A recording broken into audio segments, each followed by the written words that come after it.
बिस्मिल्लाहिर्रहमानिर्रहीम बिस्मिल्लाहिर्रहमानिर्रहीम। बच्चों, पेज नंबर 126 निकालिए और आज हम सबक पढ़ेंगे, उसके बाद सवाल करेंगे।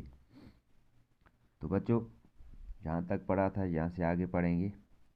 इस राजा के कई किस्से मशहूर थे।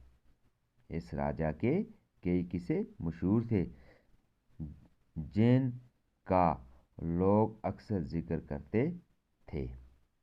जिनका लोग अक्सर जिक्र करते थे।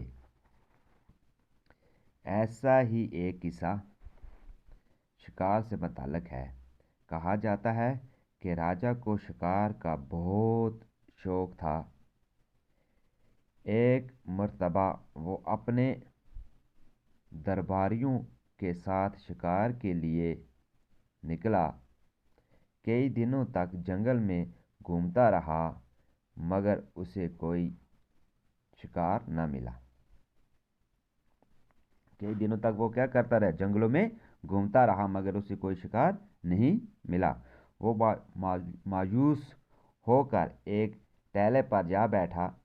थोड़ी देर सुस्ताने के बाद राजा फिर शिकार के लिए चल निकला। वो शिकार की तलाश में भटकते भटकते दूर पहाड़ियों की तरफ जा निकला। अचानक उसे एक तालाब नजर आया।